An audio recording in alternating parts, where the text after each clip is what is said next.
GenFriends.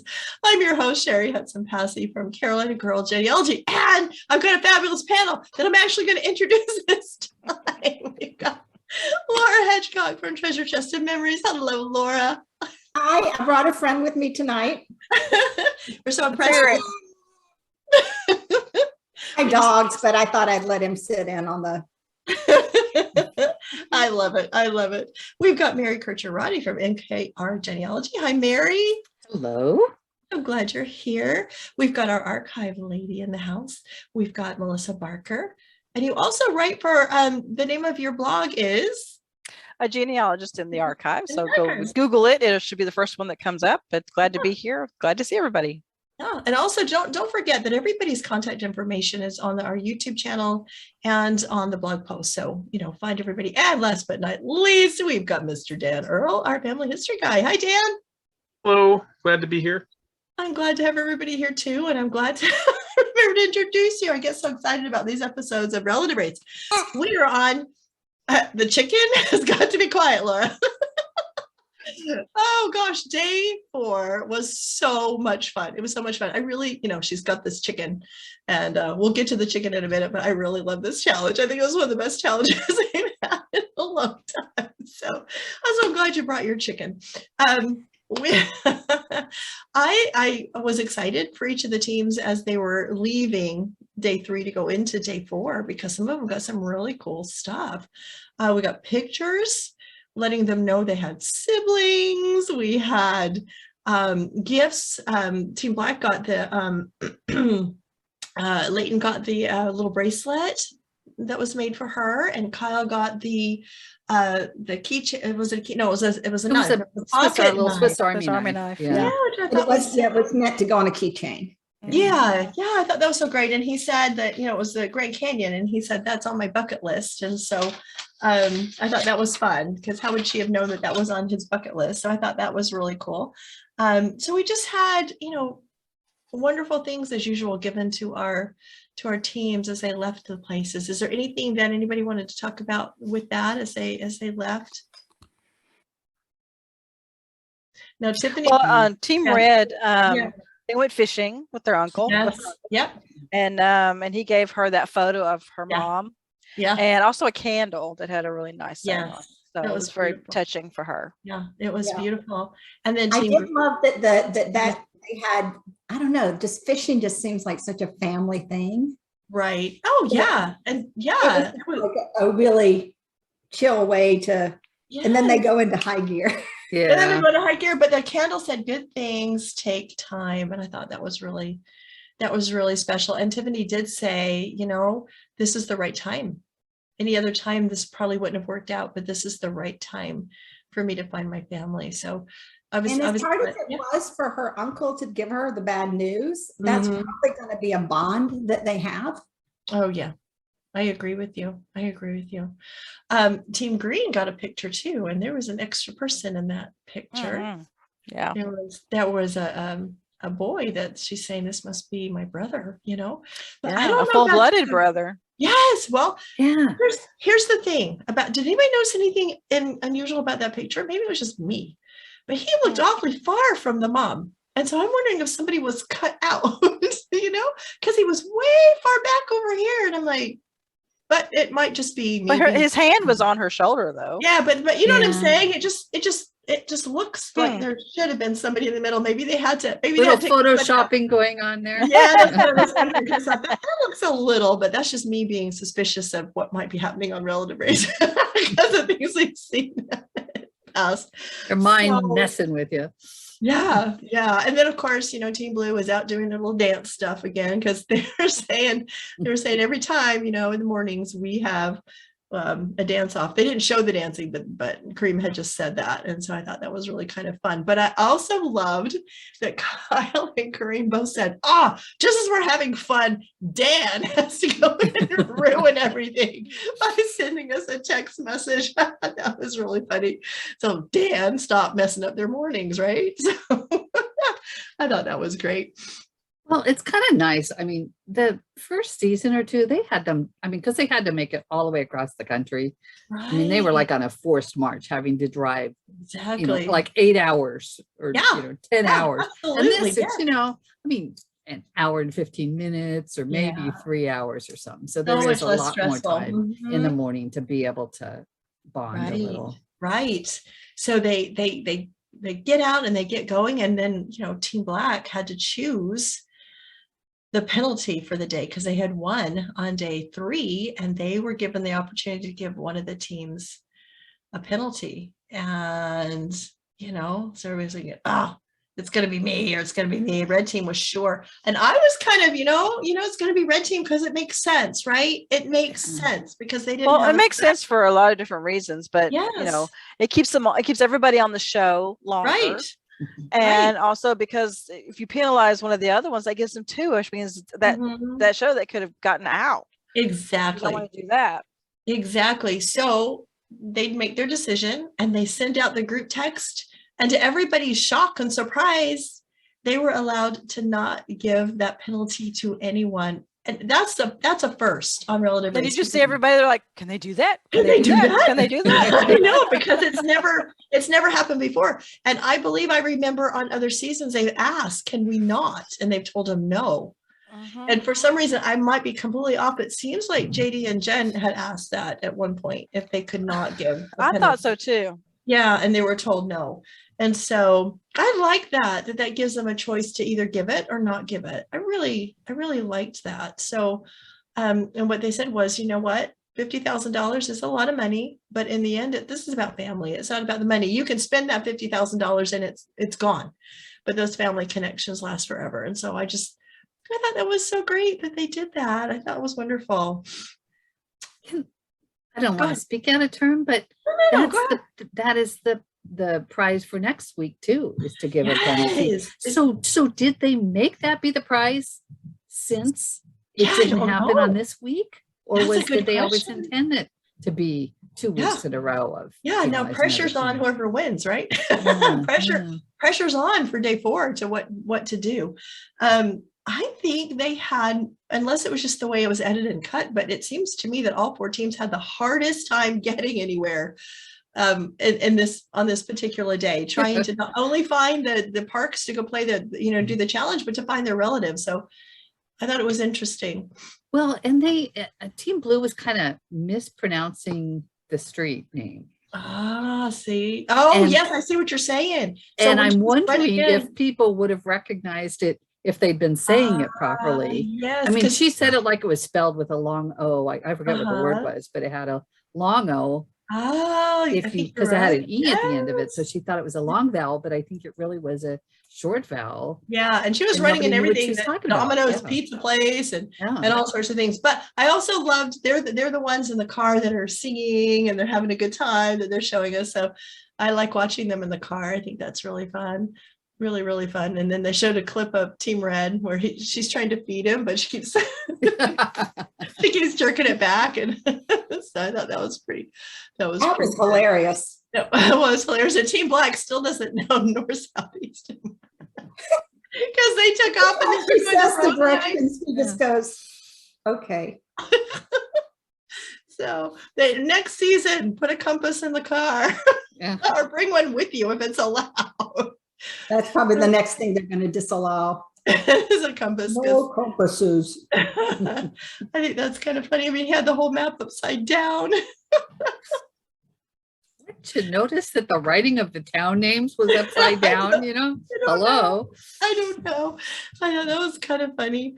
And Team Green, I just love them because they stopped and they fed some of their snacks to that guy standing on a corner. Oh yeah, they did. How sweet was that? Yeah.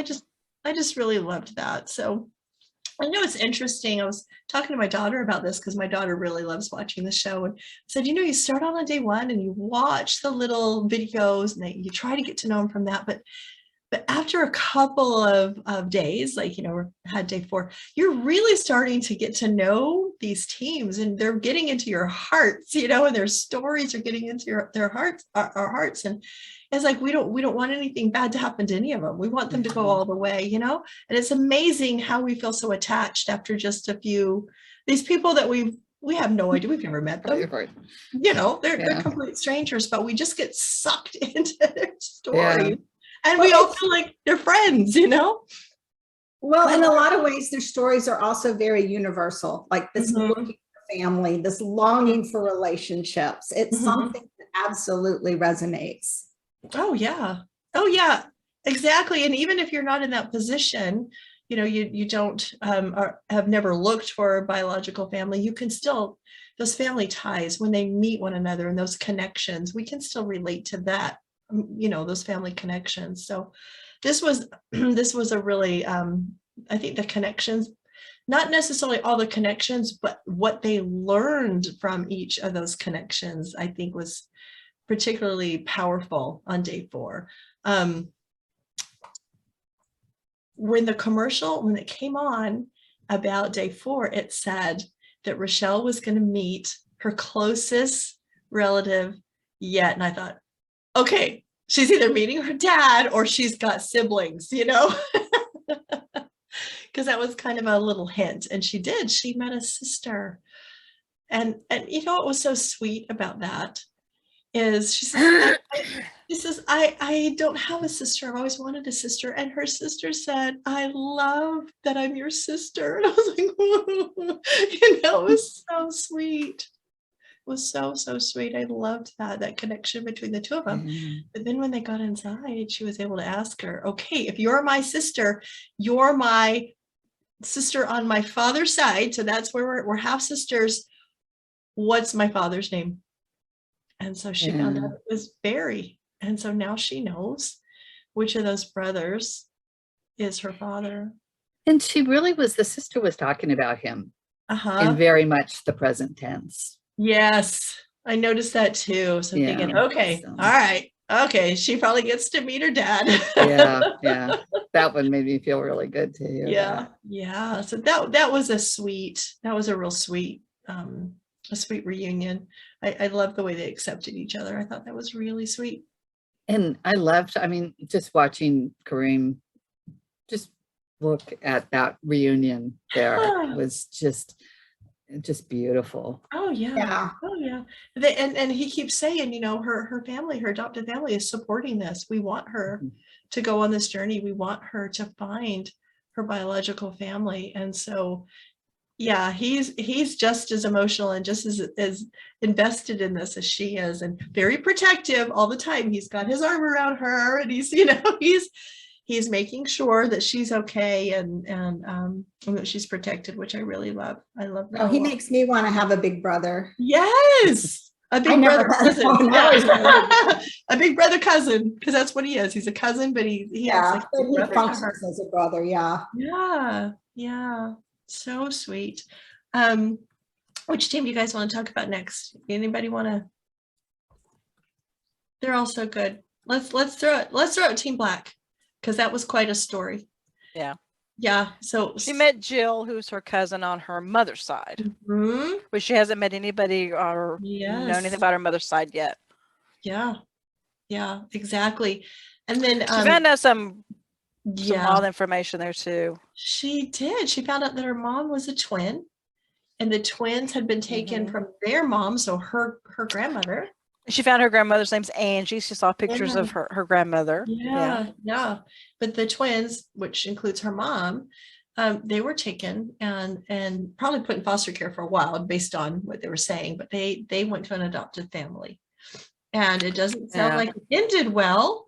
No, the adopted mom died and when they were 18, and their adoptive dad, I think she said they gave him like $50 and dropped him off at a hotel and said good luck. And I was hoping that that's just a story. You know how stories get kind of twisted. Yeah. I'm really hoping that there's some redemption in there. I hope so too. That dad, because that's terrible. That's terrible. Well, you know, I'm in a way, you're glad that they were 18, because remember the twins? Was it last season? Yes. I mean, they were on the street when they were young teenagers. Yeah. Yeah. So, yeah. So, I hope, like I said, I was watching that last night and thinking, I hope that, there's more to the story that, because that's just, I don't always have, I mean, I felt for her so much because she had that realization that, her mom didn't have such a great start, Mhm. So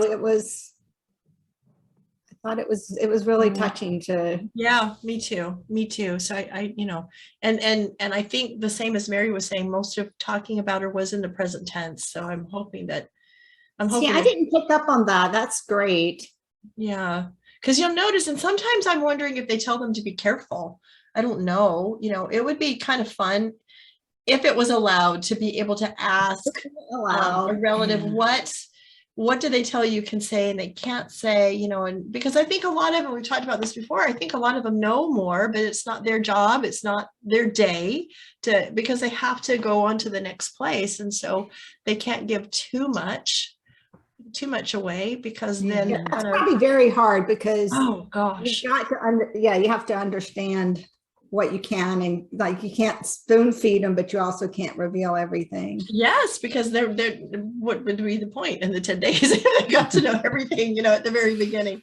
So let's see, let's talk about Team Red.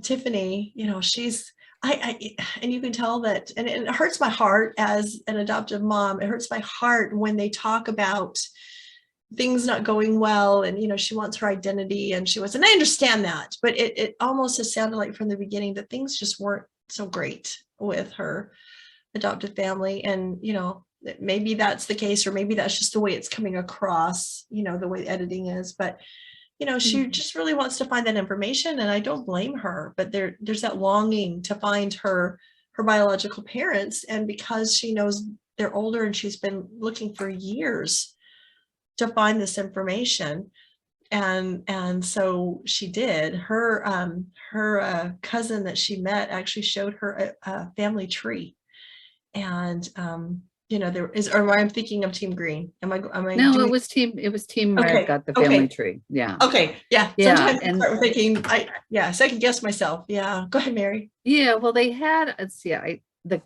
cousin who she met and Tiffany, Mm-hmm. their grandmothers were sisters. That's right. Exactly. And so exactly. the tree started with the great grandparents, Yes. including a man named Christopher, and I can't think of the last name. Yeah. And then showed their two daughters that were sisters. Yes. And then brought it down to Tiffany and her full brother. Whose name is Christopher, after this great grandfather. Yeah. So she was excited to know that she had a full brother. Yeah, exactly. That's just got to be amazing after all those years of not knowing anything. That's just, and she said, here I am in just a couple of days where I knew nothing, and I'd been searching for all these years. And just within a couple of days, I've got clues for my mom, and my dad. I've learned names. She knows their names now. Yeah. She knew nothing. So it kind of sounded like the cousin, though, didn't really know the dad. I mean, she was more distant. Well, and she talked about too, she alluded to the fact that she had been looking for her family. And it was interesting. I always listen to the way they say things. She said, I'm looking for my real family. And, most adopted people that I know don't say that because they consider their adoptive family their real family. And so I thought it was very interesting the way she put that. And so I thought, I wonder if things weren't well for her, or as my very astute daughter said, well, maybe mom, she just grew up in foster care and she was never adopted. We can't assume, because she didn't say she was adopted. She just said she was looking for her real family. And I thought, oh, I never thought about that. That's a possibility, because not all kids. Or they were adopted out separately and she was separated from her siblings. And you just don't know. Yeah. And so, I'm looking at the notes from the first episode. And I wrote down that Tiffany came from a family with 17 siblings, 5 of whom were adopted. Right. And she said a lot in this thing about, but nobody, whether they were adopted none of those siblings look like her. Right. She wasn't close with her adopted father. Yeah. And that to me just makes me so were. sad. And it's not because, I mean, my family, my kids aren't perfect. They don't get along all the time. And who knows, what they might say about me if they were on camera as their mom. But it just makes me sad, because you want them. I want my kids to, if they want to know, their biological families, that's okay if that's what they would like to do. But I would hate for them to say it's because I didn't feel like I belonged, or I didn't get along, right? I don't think I was close to that just breaks my heart. It would do any parent to have their children feel that way about them. So, I just hope that this brings closure to those feelings, and that she can feel like she's accepted, and maybe this will help her with a bond with her adoptive parents too, once she finds all this information out. Who knows? But I was so happy for her to get this information. It just, the pure joy on her face, and he's alive, he's still living, she was saying about the brother. And I just felt like she was like, okay, tell me where he is. Good job. That's all I need to know now. Really, where is he? Let me go find him. I have somewhere to go. Yeah, really, forget this show. I'm leaving now. So. Yes, yeah. Oh gosh, and she has no idea. Was he older? Was he younger? All she knows now is she's got her mom's name, her dad's name, and her brother's name. And yeah, so I just was thrilled. So thrilled for her. I can't wait to see what else happens and who else they find. So I hope her dad, they find him, and I hope they find her brother. So that's going to be a cool reunion. So, and then we get to Angie for Team Green. It's like everybody was finding cousins except for Rochelle, who found her sister. But it seems like everybody else was finding cousins, but they were finding cousins on the other side of the family that they've heard, because this one was wasn't this her maternal cousin that she? No, it's dad's side, because the mom's side is the Pennsylvania side. That's right. Yep. So yep. It's the dad's side. Yeah. So it's just so cool that they're getting all this information. And like I said, it's not that just, who they met this time, but the information that they're being given, pictures and information on their family, and in hopes of being able to meet more. So anybody want to talk about Team Green and Angie? And so it's not always me talking. I didn't take notes last night, and I'm drawing a blank. No, me too. Melissa, you took notes, right? She did see a photo of her grandma Tammy. That's right. Yeah. And so she got to see that. Right. And then she was told that her grandmother had recently passed away within the last year. Yeah, like within a couple of months, I think. Yes, and because they were filming June of last year. Yeah. Yeah, go ahead, Dan. Oh, they said June of last year, so it depends on when did they film this? Remember? Yeah, they were filming this this season while we were watching season 8, and so that would have been springtime. So June. So they probably it's only a couple of months, I guess, after, after. And so she said, did she know about me? If she's just passed away. And of course her cousin said, I don't know. I don't know if she was ever contacted or not. So how sad to be so, I think that's about the closest one, because others have been told that, their whomever the person was had passed away within the last maybe couple of years. But I think this is the closest. I mean, she was so close to being able to meet her. And but her question was, did she know about me? Yeah. Which is very thinking more. Every grandparent would love to know, well, they got one more grandchild. Oh, exactly. Yes. So her focus wasn't on me, but does she know? Yeah, did she know about me? Absolutely. And did she know I'm going to get to meet people? Yeah, it'd be interesting to know if she was supposed to meet her. They did in advance. Yeah. Maybe I hope she did. I hope she found out that she had her. Yeah. Oh, anyway, so anything else on any of the teams that and we didn't talk about, we need to go back and talk about the challenge because the challenge was hysterical. Oh my gosh, guys, chucking chicken. And I'm thinking, another one for the family family reunion. Oh my gosh, would kids love chucking chicken? So they had to, and Kelly cracked me up because she was saying, now listen, I know how to take a chicken and I know how to, dip it in the milk. Yeah. And then I know how to roll it. I've never had to chuck it into a bucket. She goes, that's a new one. Yeah, so I get why the horizontal would go better than the vertical, but I don't know why the balling the chicken up didn't help. Because in case anybody missed it, they had to get the rubber chicken. They had to dip it in the water. Then they had to roll it in like those feathers or whatever it was. It was Flour. Flour. Yeah. They had to roll it in the flour, and then they had to put it on a slingshot. To shoot it towards their other team member, and they had to catch it in this little bucket thing they had over their head with so they had to, it was like suspenders holding it up. Cheri, you're a genius. The improvement on this was that they dip it in glue and then dip it in feathers, so you're refeathering the chicken. There we go.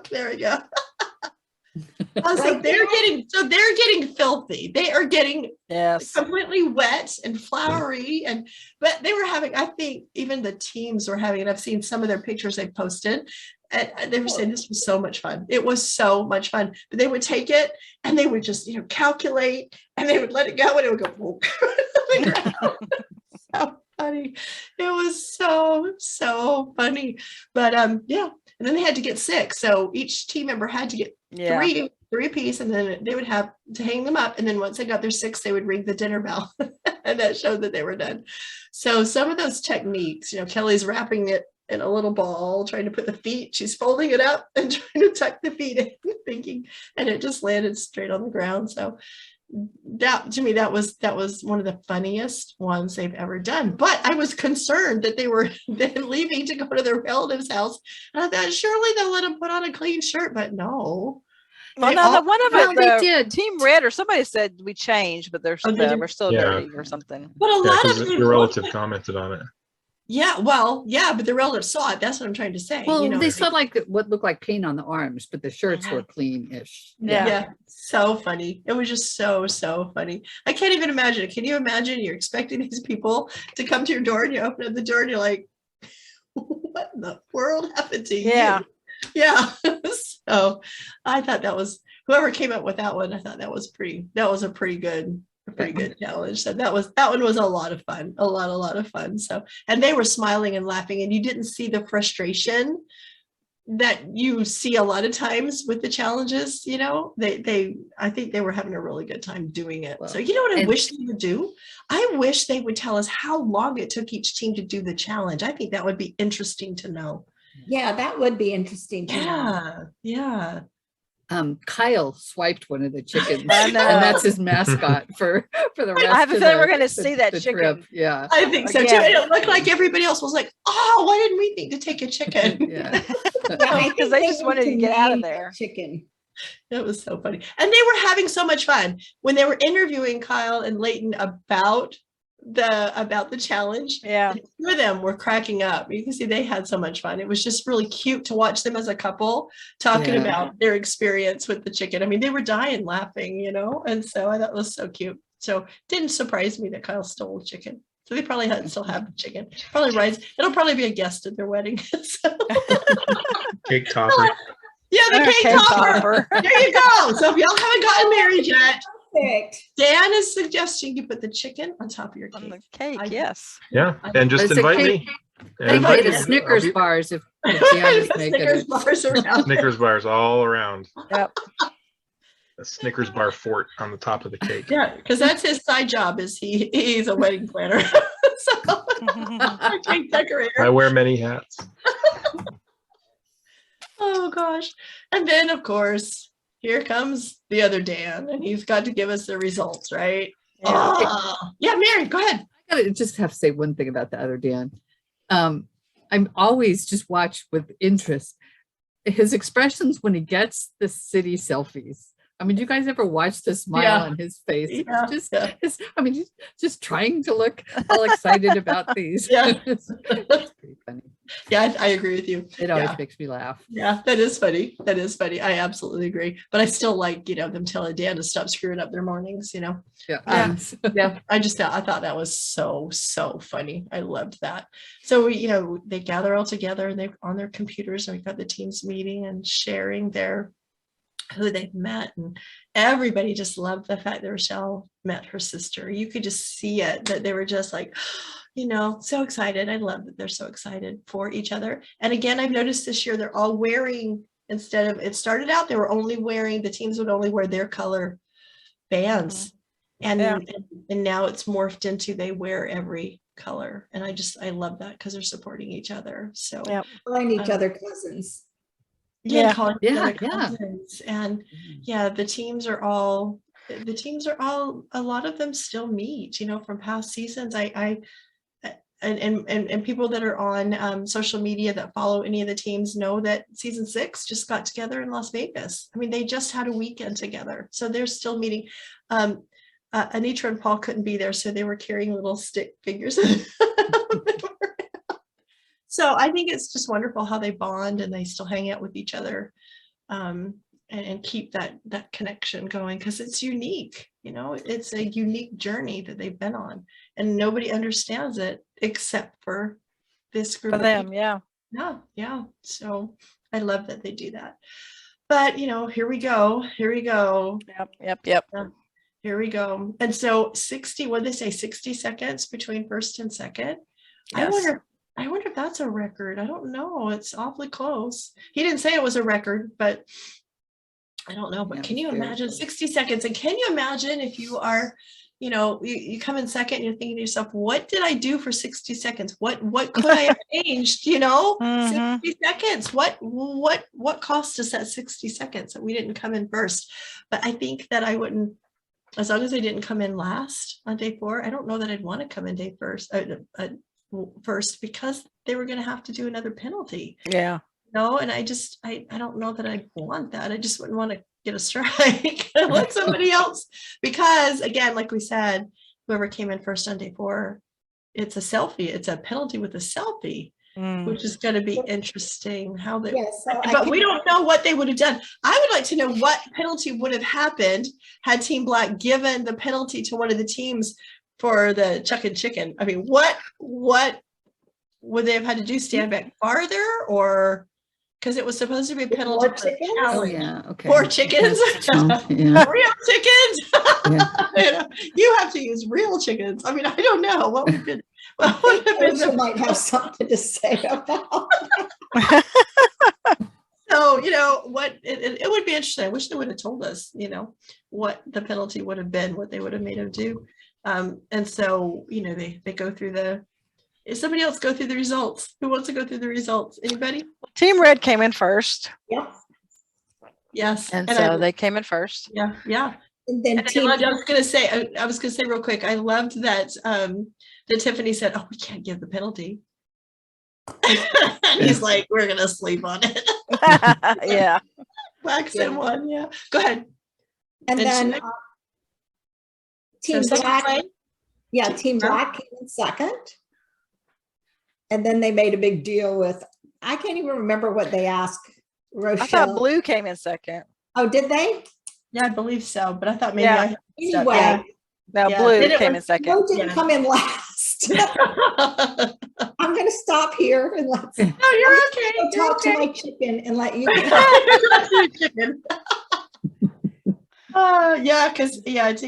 Team Blue came in second. Yeah, no, third. Okay, Team Black came in second. Red. Blue. It was. I wrote red, blue, black, and green. That's what I got. I got red, blue, black, and green. Red, blue, black, and green. Okay. Black was. Okay, but remember they made a big deal. Thing. And what are the chances that Mary's wrong and that Mary's right? The rest of us are wrong. That's too funny. But what it really comes down to is that means green got this strike. Second strike. Yeah. So that's her second one. Sad. That makes me sad. So I'm worried for them for day 5.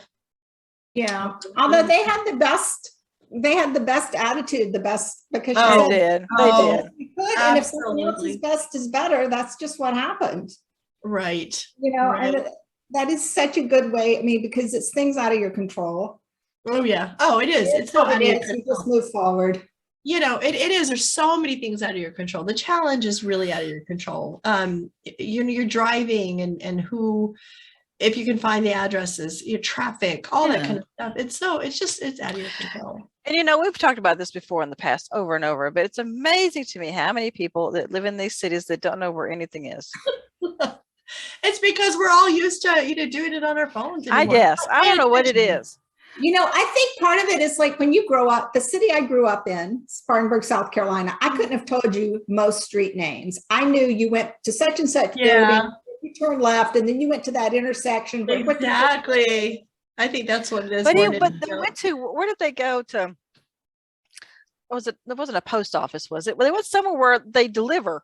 Oh, a pizza place. Pizza place, And they didn't know where this place was. And I'm like, but if it's in a different neighborhood, I mean, Seattle's a big city. And I went to my local pizza delivery. Yeah. And it was on the other side of town. They wouldn't have known the name of that our pizza street. Delivery, we only have one in our whole county. And so they would deliver to the whole county. They would know. So they would know. That's the deal that if it's a small town, a mile or so across, but if you're in a big city, then it could be, that's miles from one end of the city to the other or more. That's true. Exactly. And I think a lot of people are suspicious and they just tell them no because they don't know what's going on. And they're probably thinking, why are these crazy people not using their GPS? Well, that one lady at the visitor center said, "Are you all okay?" Yeah, exactly. So I think that's part of it too, is I think people are real suspicious of other people nowadays, and so I think they just will say no. Only because they don't want to get involved, and they probably see cameras and they see people they're running, and so I'm wondering. They don't want to be on camera. I see what you're saying. Yep. So it's like no. So because they don't know what's going on, so because they don't understand it's relative race, and you want to be on camera to be able to say I helped the team. The other thing we haven't seen, but in a lot of cities, there's a lot of similar place names. Like that's true. Yeah, that is very true. Or there's like around here, there's streets that go through to 1 mile road, and then you skip 4 miles. And that's right, and then it's the named again. Yeah, we've got that. And we have it under the same road name, but you go to a dead end. So you would think, oh, I'm on 11 mile. I'm cool. No, you're not. Yeah. And you're not, So like we said, there's so many things that are just out of your control. So, we are looking forward to day 5 and wondering what Team Red's going to do. Are they going to give that penalty? That's going to be a hard decision, Maybe there's a precedent that's been set. So now maybe think you're right. Yeah.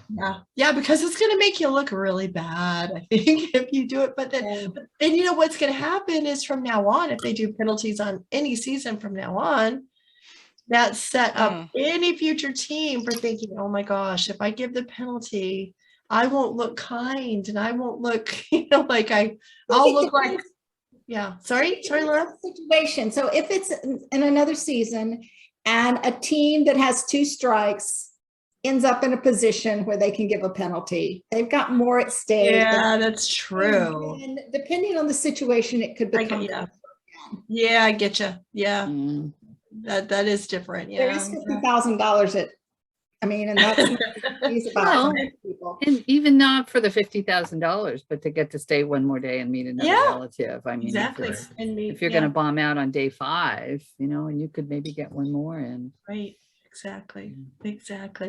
Well, it's so much fun to talk to you guys about each of these days. It's so much fun to get your opinions, and and if we get all the teams messed up, that's okay. We love them. We love them all. And we take notes, and I know I will take all these notes and sit there and go, I can't even read my writing, but to remember what's going on.